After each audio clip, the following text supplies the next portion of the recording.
Welcome back. You're still tuned into Halftime Report on CNBC TV18. Well, let's talk about one particular company, HLE Glascoat, which is in focus. It's gaining in trade today. The arm, one of its arms, has completed the acquisition of certain assets of Omeras Glascoat, which will give it presence in countries such as Germany. We have Aalap Patel, who's the Executive Director of HLE Glascoat, to discuss this. Aalap, hi. Thank you very much for taking the time out.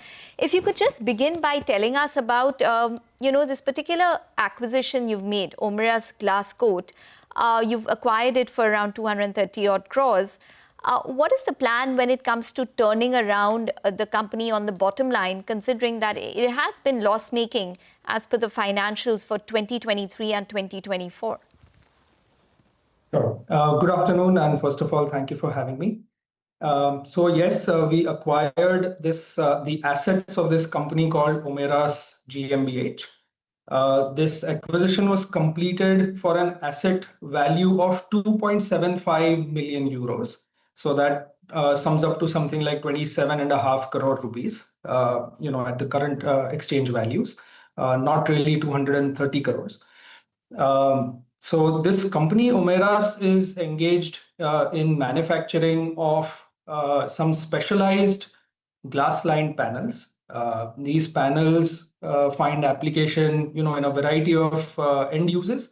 So starting from architectural facades, in infrastructure projects like cladding of the side walls of the tunnels, metro stations, etc., and also in the renewable energy sector, which is especially in the biogas digester space.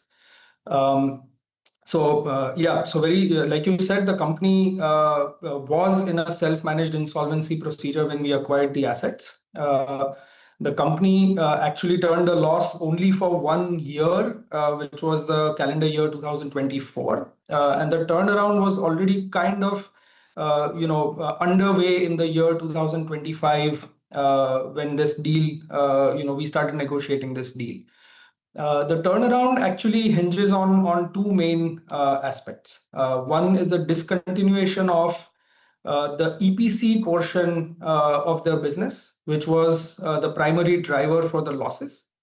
And second is obviously building up the volumes. And as we see right now, there is a very healthy inquiry pipeline. Also, the orders that we have taken over as a part of the asset deal are also all profitable orders. So as we build the required volumes over the next 2 or 3 quarters, we are very confident that we will be able to turn around this business fairly quick. Okay, all right. Apologies for the size of the acquisition. Then it makes it much easier to integrate, I would say. But if I could just narrow down on the margins, the company itself, I think 2024, the EBITDA margin was 4%. Yes, that's about the right range. And the consolidated margins for your business is around 13% in the quarter gone by. Close to 14%. So what would the blended margins look like once the integration takes place?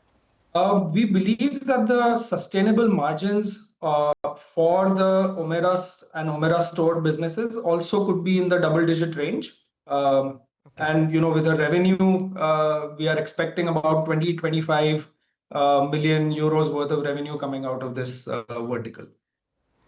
Okay, 20-25 billion euros, and you expect this margin to come up to double digit, right? Yes, that's correct. And by when would we start seeing that in FY26 itself? Yes, it would take us about 2 or 3 quarters to get up to the double-digit EBITDA margin levels. Okay, double-digit EBITDA margin levels by maybe the end of the year is when we could see it achieving those levels for the newer business as well.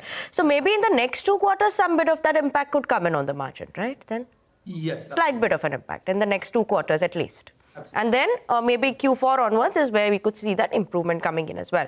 And in terms of access to markets, which markets now for the company as a whole will you be able to access, or where you will be able to see more synergies coming in as well?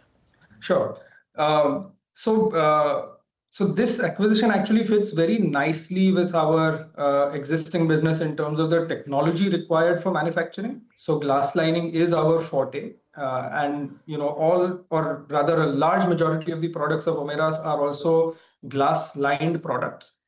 but they find application in a very wide range of end user segments. So like I said, they find use in architectural facades. So we will be able to tap into the architectural or rather the real estate kind of markets. We would also be able to tap into infrastructure projects.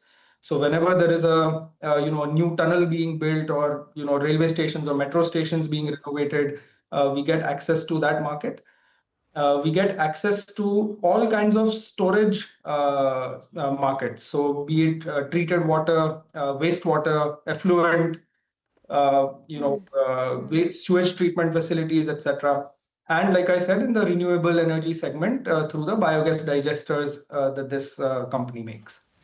Okay. In terms of the geography, right now the markets are predominantly spread in the Western world, so largely in Europe, also a little bit in the US and in the Middle East. So that's the geographical reach that this gets us. Eventually, also these products we will launch them in the Indian market, where the biogas field is fast and upcoming. Okay, all right, Aalap, we need to wrap up on that note, but thanks very much for joining in and speaking with us. So that's HLE Glascoat, positive in terms of the acquisition that they've made, and looking at margins on a blended basis, eventually improving to double digits. We'll take a short break, but up next, Pritesh Mehta will join in. He's going to be tracking the technicals and getting his trading strategies in this afternoon. All that on the other side. Stay tuned.